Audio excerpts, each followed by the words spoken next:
started insurance way before I did. Well, I got my license before you did. I got my license first in 08.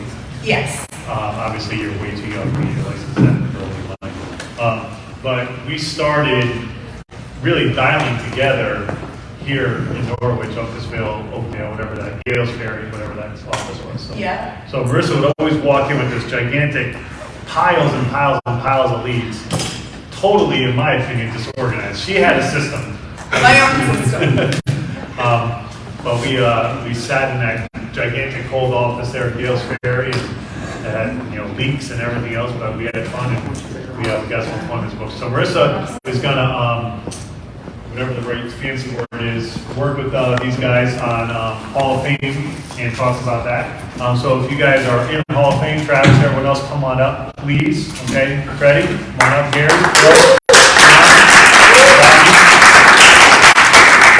Does anyone here already hit Hall of Fame? Have not. Okay, cool. I apologize in advance. I didn't. And just so I know, who is on track? Three of you guys can go on that, or two, whatever. Who is on track for Hall of Fame this year? You are, sir? Okay. What's your name? Cameron.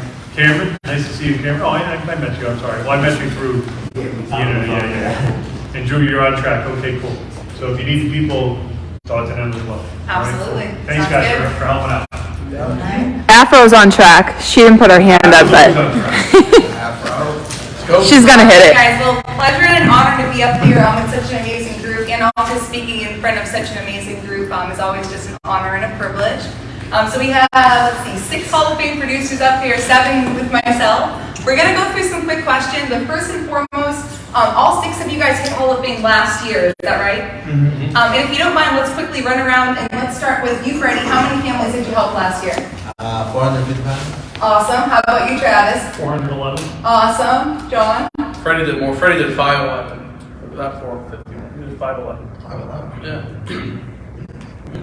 I feel like you did, Freddie. All right. 512. Awesome. Robbie, how about you? All right. 420. 420. All right. Awesome. So great job, What about guys. you, Marissa? I love that. And for myself, last year I did miss Hall of Fame, but I was at about 355 families. Oh, This year. Prior to that, 470 something. So we got this. All right. But without further ado, I'm going to kind of go through some quick questions. I know some of you guys are in home. I know some of you guys are virtual, telesales, and kind of all around, which is great. But just to kind of hit it off, let's talk about activity. And Freddie, talk to us a little bit about your predominantly field, telesales, kind of doing it all. Is that fair to say? Yeah. All right. Combination of everything. Yeah, for sure. So, what do you want to know? Yeah, talk to us a little bit about activity in the field. Maybe you have those 10 appointments booked up for that day, and maybe you have some no-shows. What does that look like for you? Like, how active are you truly in the field? Yeah, I mean, it comes down to obviously having a structured schedule, right? So for me, it's 8 to 8, right? From 8 in the morning to 8 p.m. And what I want to focus on, obviously, if I'm running an appointment or I get no show or no sale, or they just don't want to buy, I just want to make sure that my door knocks are set for that specific day and a specific county as well. Especially if you're in the field, you can have multiple counties running the same day plus traffic. Things can add up quickly, right? So what that looks like is very simple. Obviously, have your road warrior set up. Also, make sure that whenever you're booking appointments, you want to book it within the area. You don't want to go too far where you're driving 1 hour that way and then you have to come back, and that's 2 hours if you had that.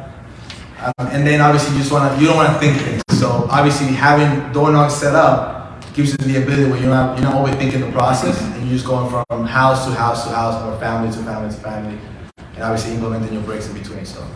Love that. So you almost get like W-2, right? When you're in the field, you're making it happen, money-making activities all around. That's right. Love it. And then Travis, I'm going to pop over to you. So sometimes you have agents or us ourselves are saying, hey, we're having a hard time reaching people on the phone, right? What are some ways, because you're predominantly telesales, is that right? Yeah. What are some ways that you found to better reach folks to be able to get that pickup ratio, a little bit higher? Yeah, so, I'll triple dial, in between. So if I have appointments booked, my show ratio is pretty bad. It's only like 50% telesales. So if I'm getting no show, then again, you just got to kind of make things happen. You got to dial in between. But also too, a lot of my leads are actually local, so I'm up in Manchester, New Hampshire, and so I serve as like Southern New Hampshire and then Northern Mass. So like I'm not afraid. This happened to me on Saturday. I was getting my butt kicked on the phone, like nobody was answering, nobody was buying. So I just hopped in my car and I just went door knocking. So so that's kind of what I do. I'm just unafraid to mix it up if something like that's going to happen. Awesome. So I'm afraid to kind of get uncomfortable if, telesales not able to reach people on the phone. You're like, how else can I get myself in front of as many people as I need to? Correct, yeah. Love it. And you're making that happen, clearly. Yeah. Awesome. And then, John, talk to us a little bit about your lead flow. Think about, I guess, essentially when you were maybe writing at a lower level versus when you kind of went to a higher level. How did your lead flow look a little bit different one way or the other? Yeah, great question. So when I first started, I was kind of on a budget with how much money, I had to spend. So I started off spending like $500 my first couple lead dials or lead buys. Made sure I had at least 100 leads per dial day. So, 100 for Monday, 100 for Thursday. Dialed through all those. And as I started to build a little more cash flow up from those leads, I kind of got into some more lead campaigns or kind of forced myself to get more leads. Because I was cheap, I didn't want to spend money on leads, right? I wanted to just have the money come in, but spend as least as I could. So this is a way to hold myself accountable, where those leads would just come in every night automatically, where I had no choice but to work those leads and just try to make money. So that's what I did to hold myself accountable. Because it's tough, $1,000 on a lead purchase, like shit.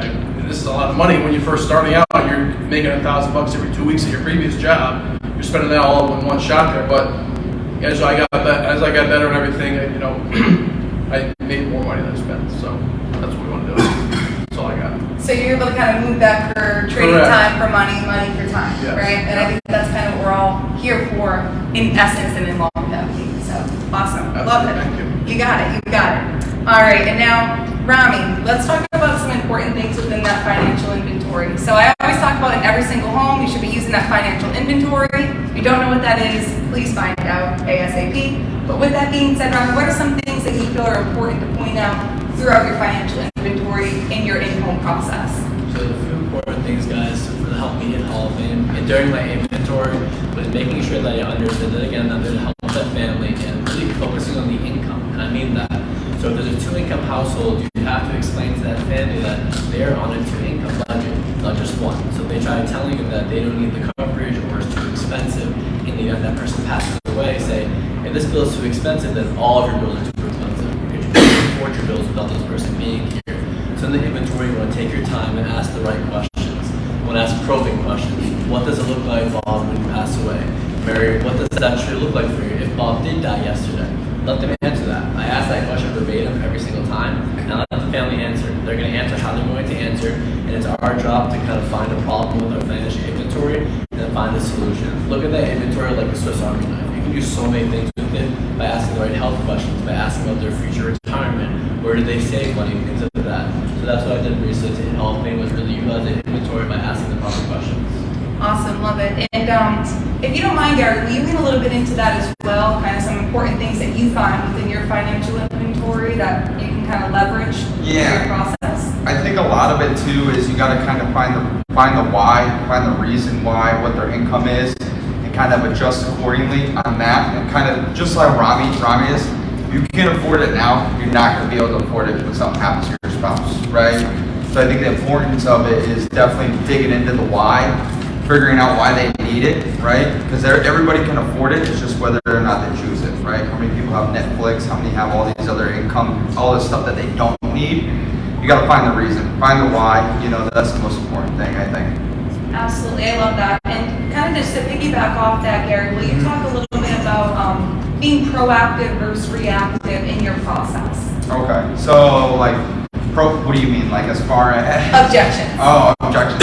So a lot of the objections, I think too, like I'm going in there, I'm trying to help them, I go over the scenario, this is the situation, this is the problem, right, and this is what we're trying to solve. You guys go to like a doctor or something, right, and they're going to tell you exactly what it is. That's how we are kind of going in the home, right?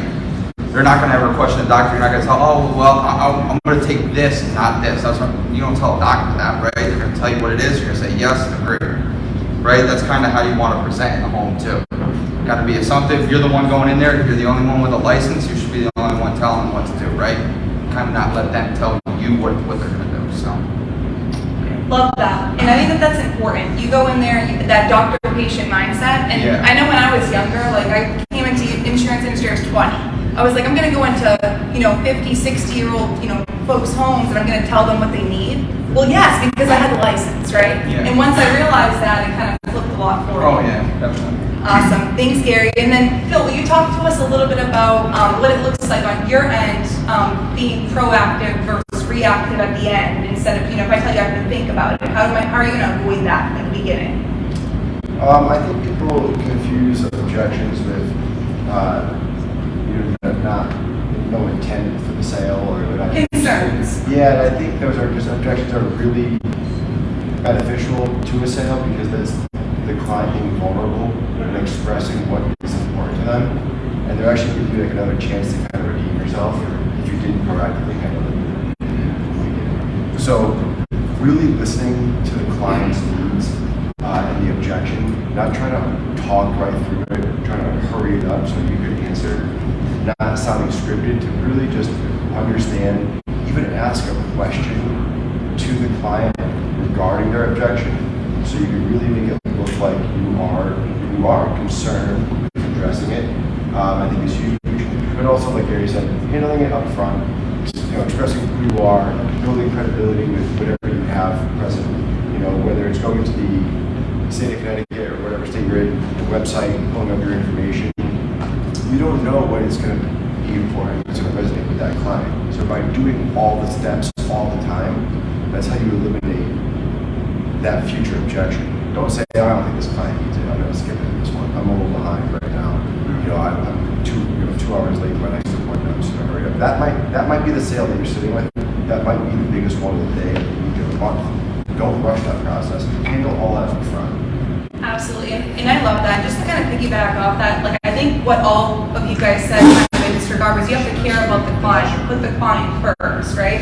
And in doing that, your process is going to play itself out, right? You're going to know what direction you're kind of, moving and grooving in, so to say. And it kind of gets you into that mindset of, hey, like we're here to help people, right? It makes you not forget we're here to help people, right? Awesome. And now, Freddie. Some things that agents struggle with coming in is the phones, right? I know for me, when I came in, I was like, oh my God, the phone was like this. I never wanted to see my phone again, right? I was like, oh God, right? Talk to us a little bit about a little bit about objections you get on the phone, and even if you want to do a little bit of role playing, what would you say the biggest objection you get on the phone is? I'm all set. You should already have taken care of. All right, ready? Ready, I already got to take care of. Perfect. Marisa, that's actually the purpose of my call. My job is to verify your current policy and you have the lowest rated premium. Got it. I mean, I would let him know. Yeah. More than enough. Which one? There we go. So it's overcoming, getting right back onto that script, right? And that's really important. And Freddie, will you talk to us a little bit about your activity in dialing? I think that sometimes we have this false expectation of, hey, we're going to make 50 dials and we're going to book that schedule. It's like, yeah, it's going to take a lot more than that for sure. Yes, I mean, I feel like you have to kind of respect your time, right? When you're dialing. So what that means is very simple, right? You have to have a schedule if it's going to be 8 to 12, and then you have a break, and then from there continue until you book up. But you also have to put your phone in the disturb. Obviously, you have to focus, no social media, no Facebook, none of that, and just go from lead to lead. I mean, I like to do it where I'm kind of in the office at least, we challenge ourselves, where we have a board, and we have a specific numbers of appointments, John, after everybody else. And then from there you can know, okay, well, we're in a competition. Who gets the 15 first? So that helps you out. And then also go into an office, go into Zoom as well, because then you're going to see other people doing it, and that's going to motivate you and get you going as well. But I know it's a little scary to kind of pick up the phone. Even now as a Hall of Fame producers, I'll come from a vacation and be like, oh my God, man, I got to dial tomorrow. It's a little struggle. But at the end of the day, it's just family looking for help. They fill out a request, they just want to know more.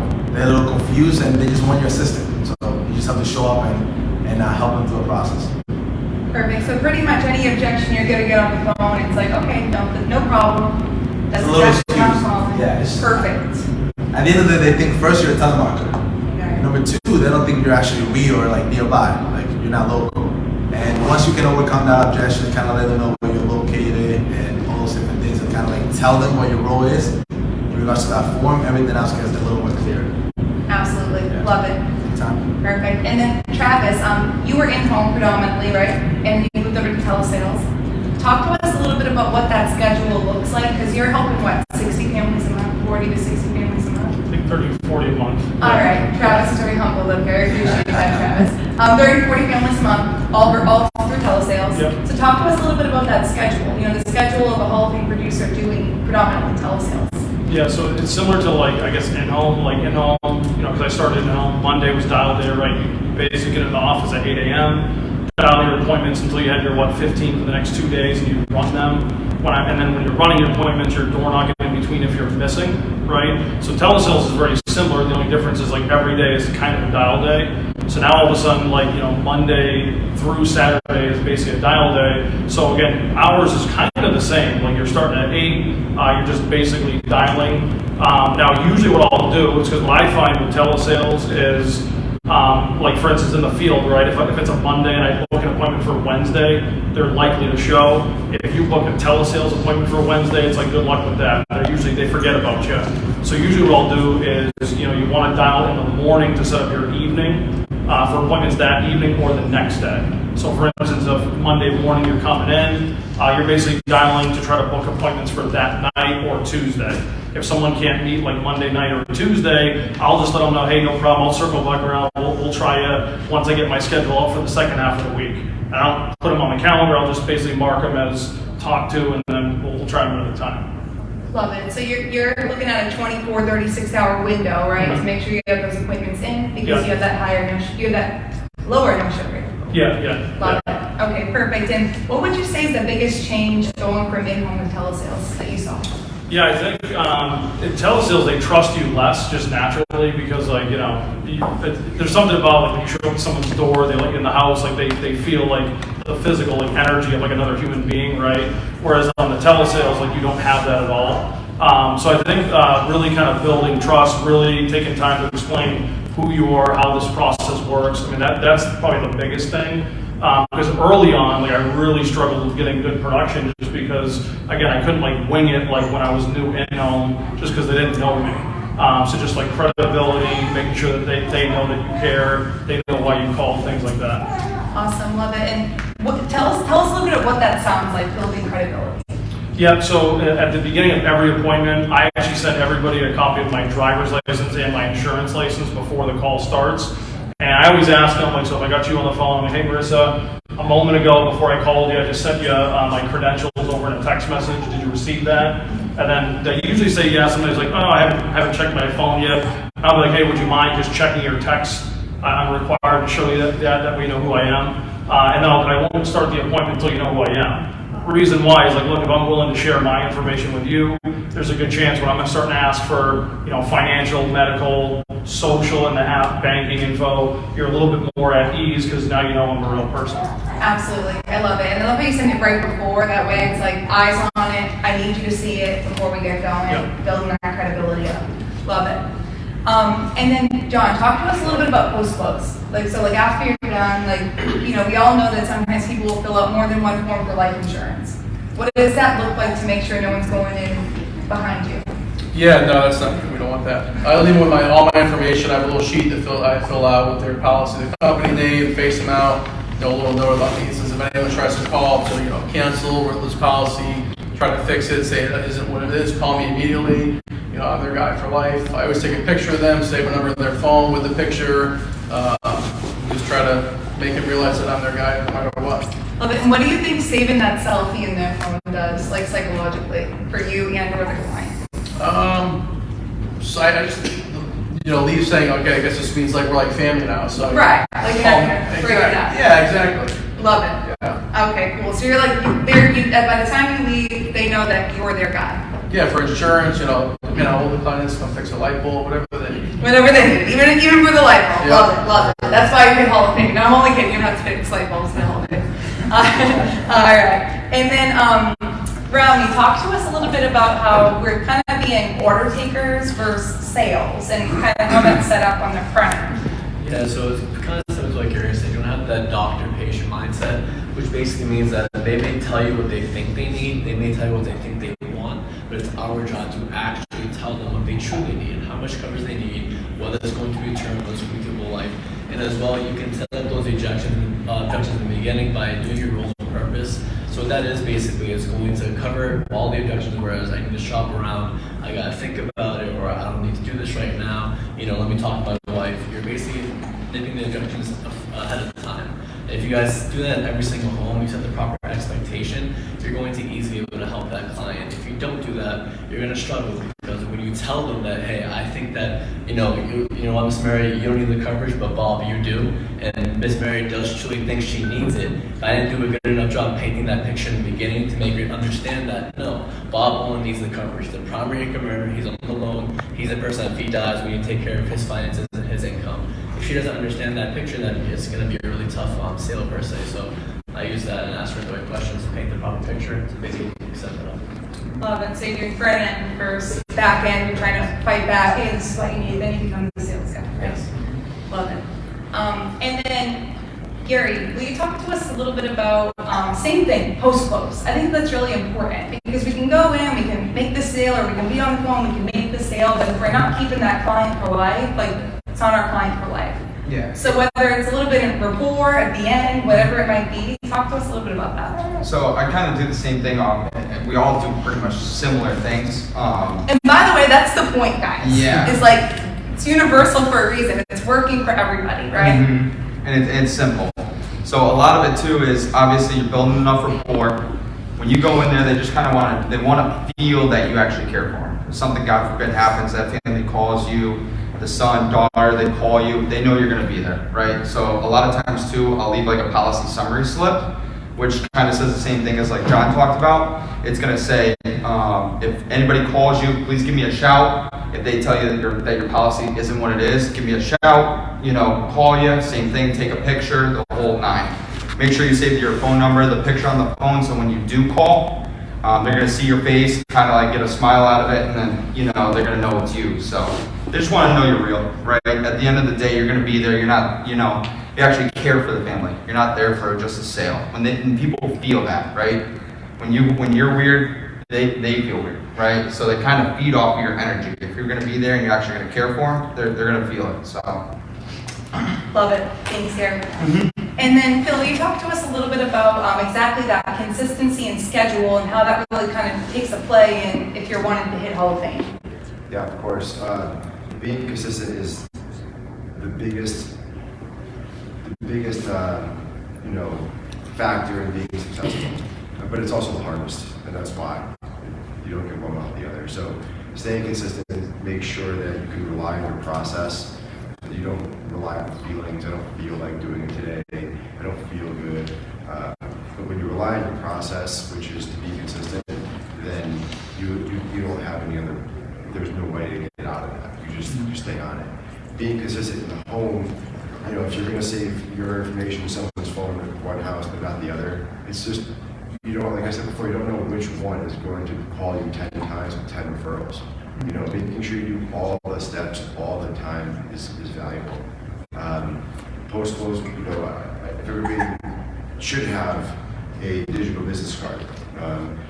Taking the time to put yourself in their phone with the picture, like Gary said, so that way, if they need to call you, it's easy. They don't call you before they call anybody else. Referral, same thing. All of those little things add up, but you have to be consistent. Otherwise, you're going to forget, and when you do remember, it'll be half-assed. Absolutely. Awesome. Well, great job, guys. Give it up.